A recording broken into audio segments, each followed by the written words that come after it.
farei uma conversa com vocês hoje, mas eu trouxe um roteirozinho para facilitar nossa conversa. Vamos pedir a Jesus, nesse momento, que nos ampare, para que todos nós possamos aproveitar esses momentos juntos. Lembrando da passagem inesquecível, quando ele afirmou: onde houvesse duas ou mais pessoas reunidas no seu nome, junto dessas pessoas ele estaria. Que nós possamos ser dignos da presença desse amigo incondicional das nossas vidas. Que o seu amor nos envolva, que possamos sentir esse clima de paz, de fraternidade, que é a verdadeira comunhão que se espera daqueles que se intitulam cristãos. Antes da gente começar a falar do tema, talvez um quê de curiosidade nesse assunto, porque não é um título, não é uma frase clássica da doutrina, não é fora da caridade não há salvação, não é um tema dos princípios básicos da doutrina. Então é um título provocativo. Eu gostaria também, já que nós estamos em família, que vocês se sentissem meio à vontade para me interromper. Que a gente pudesse conversar amigavelmente, sem muitos formalismos, para que seja rico para todos nós. E antes de começar o assunto que eu preparei para essa tarde, eu estava recordando, vindo para cá, até comecei falando num outro contexto da nossa cidade, da viagem que Kardec fez em 1862. E ele colocou isso muito bem numa pequena obra. Ele colocou em partes na Revista Espírita, e depois isso apareceu numa obra, Viagem Espírita de 1862. Na verdade, as viagens começaram em 1860. A primeira viagem que Kardec fez, em nome da doutrina, foi para Lyon, cidade que ele tinha nascido. Ele foi recebido por um grupo que estava começando lá.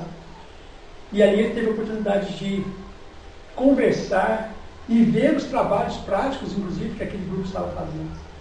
Depois ele retornou lá em 1861, um ano depois. E em 1862 ele viajou à França em 20 cidades, frequentando mais de 50 grupos de estudo, conversando. E eu gosto muito desse momento de Kardec, porque ele traz um aspecto que eu acho que é fundamental na doutrina espírita, em particular no movimento espírita. Mas a gente tem que separar as duas coisas, né? Doutrina espírita é a codificação. Movimento espírita é o nosso trabalho, é o nosso movimento. E Kardec colocava que as casas espíritas, e isso, olha, que coisa daquele visão, né? Era uma coisa que confrontava com as religiões tradicionais, confrontava no bom sentido, que tinha aquela ideia de quantidade.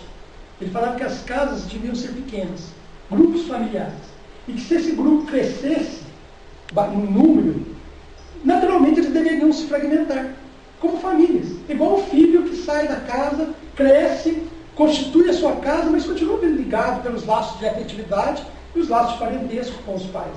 E os pais querem que os filhos continuem essa trajetória, não mais juntos, porque não é mais possível, porque cada um tem para trilhar o seu voo.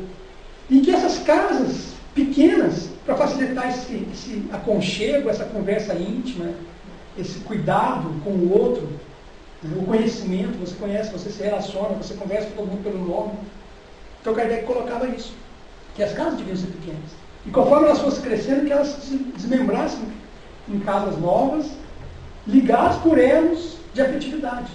E, portanto, também havia necessidade dessa troca, de um visitar o outro, para levar um pouco da sua visão de doutrina, conhecer um pouco do trabalho do outro, e isso é troca. Isso é o verdadeiro movimento da doutrina, e é muito bonito.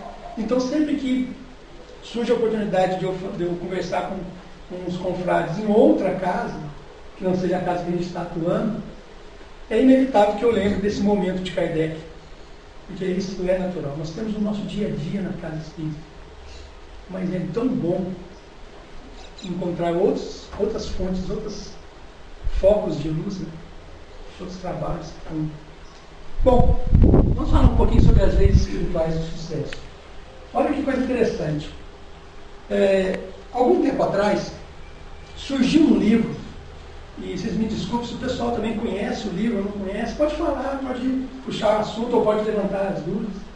Surgiu um livro que não é um livro espírita, que é o eu procurei pôr a capinha ali do lado, que é aquele do lado esquerdo ali de vocês, As 7 Leis Espirituais de Sucesso, e o título é uma provocação, porque ele remete ao livro. Quem por acaso já ouviu falar desse livro deve ter falado, não, será que ele vai falar daquele livro? Que não é um livro espírita, mas é um livro de um médico americano, aliás, um médico indiano, que trabalha nos Estados Unidos, Deepak Chopra, um médico que escreveu vários livros espiritualistas. Ele é endocrinologista, mas ele trabalha com essa medicina holística, né, a visão do todo, porque tem toda uma cultura oriental. E ele apresentou esse título, esse livro, que se tornou muito famoso, vendeu mais de 10 milhões de livros nos Estados Unidos e no mundo, mais de 20 milhões. Foi traduzido, inclusive, para o português. Vendeu muito aqui no Brasil. E ficou muito famoso, principalmente depois da década de 80, porque uma cantora americana muito famosa, Olivia Newton-John, ela teve um problema de câncer de mama, e ela entrou nessa parte mais holística da vida, essa parte mais transcendental, da busca do eu interior, e esse livro mexeu muito com ela. Depois ela surgiu até um documentário baseado no livro, onde ela escreveu várias músicas, com a trilha sonora do filme, do documentário, foi ela que criou. E ela mudou muito a visão de vida que ela tinha, e por causa disso o livro ficou muito famoso, porque ela passou a divulgar, inclusive o próprio médico se tornou muito famoso. Do lado direito é um outro livrinho, que na verdade eu procurei a capa nas editoras espíritas, mas a capa o meu volume é esse aqui. Ele está um pouquinho diferente. De um espírita, esse já é um livro espírita, Ramiro dos Santos Filho, que ele conta uma experiência que ele teve com Jerônimo Mendonça, que eu gostaria, durante a nossa conversa, contar para vocês um pouquinho. Então, o título da nossa conversa é uma provocação. Primeiro que eu tirei, se vocês repararam, em vez de falar das 7 leis espirituais de sucesso, eu vou falar das leis espirituais de sucesso. E a palavra sucesso aqui é primeiro ponto de questionamento. Todos nós queremos ter sucesso na vida. Mas o que é ter sucesso?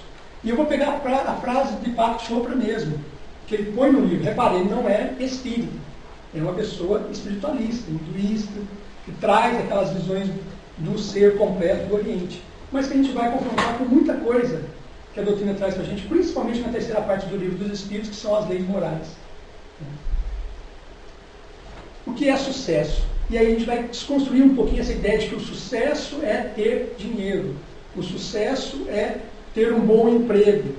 O sucesso é conquistar coisas materiais. Isso também é sucesso de alguma forma, desde que você não seja apegado a esse ponto de vista. Desde que isso não seja meta destino, mas a visão que a gente tem de homem transcendental. E aí, Deepak Chopra vai dizer para nós que o sucesso poderia ser definido como uma expansão da felicidade. Então eu deixei a palavra sucesso, porque na verdade o que eu queria conversar com vocês era sobre as leis espirituais da felicidade. O que é preciso para ser feliz aqui na Terra?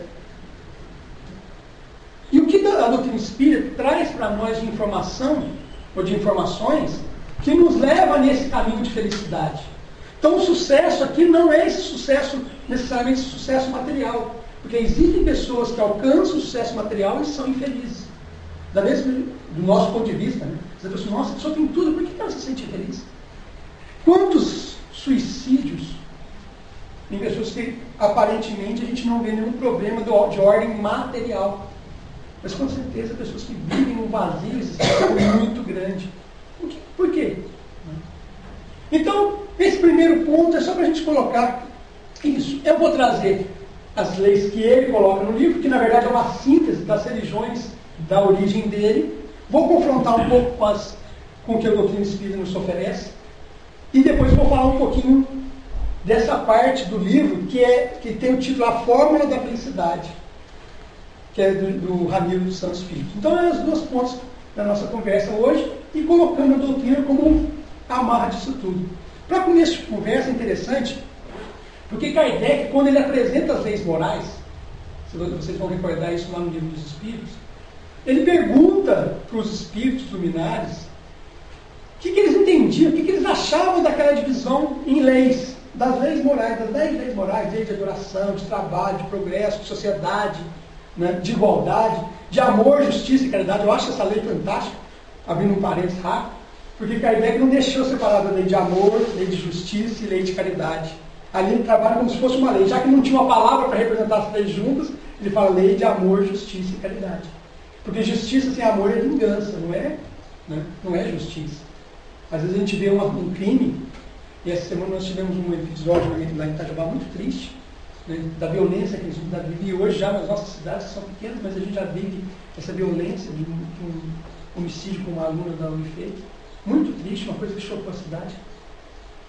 E aí, se a gente vê a família, entrevistando a família, e se a gente vê em qualquer situação, né, a família quer vingança, quer justiça.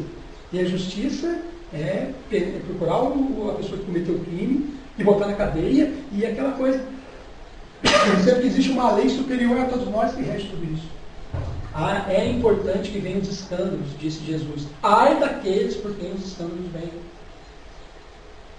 A dor ainda nos atinge. O sofrimento, a violência ainda nos comove, mexe conosco.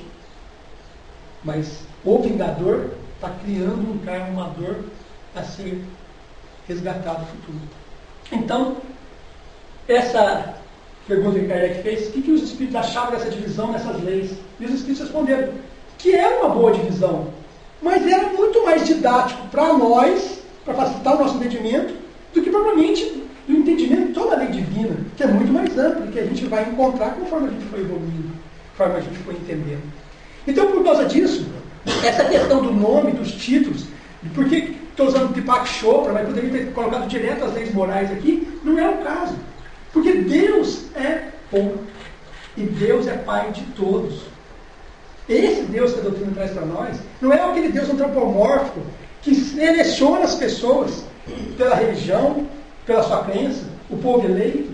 Que pai é esse? Se nós, humanos, não separamos os filhos, é claro que às vezes a gente tem uma certa afinidade com um filho em relação ao outro, não pelo amor, né? Mas porque um filho tem os mesmos gostos dos pais, do pai, da mãe, gosta da mesma música, gosta de fazer o mesmo exercício, fazer caminhada junto. Então você acaba tendo uma identidade maior com aquele filho. Mas se nós que ainda somos imperfeitos sentimos assim, o que pensar de Deus? Deus não nos separa. Então todas as suas leis, elas são entregues para todas as pessoas, em todas as religiões. E a gente vai ver a doutrina espírita em todas. Como a gente vai ver, como eles veem também, se tiver desprendimento do preconceito. Porque o amor, ele é entregue de forma universal. Só está tão quietinho. Deixa eu tirar uma dúvida, posso perguntar? Claro. Hoje, no que nós estamos vivendo, como se compara a lei espírita de uma pessoa que contém tudo, tem tudo, e ao mesmo tempo ela não tem nada, como você disse, que a pessoa tem tudo de melhor e ela se sente infeliz e incapaz. Por que na lei espírita? O que se resume? O que você me diz sobre isso? Então nós vamos começar por esse ponto. Nós vamos pegar esse ponto que eu vou citar a primeira e vou amarrando. Eu acho que é legal o pessoal colocando, porque mesmo isso aqui não está amarrado na minha palestra. Isso é um roteiro para mim. E a gente traz o assunto e depois, se na hora que estiver terminando o meu tempo eu ver que alguns pontos ficaram soltos, eu tento resgatar os pontos principais e a gente faz um fecho.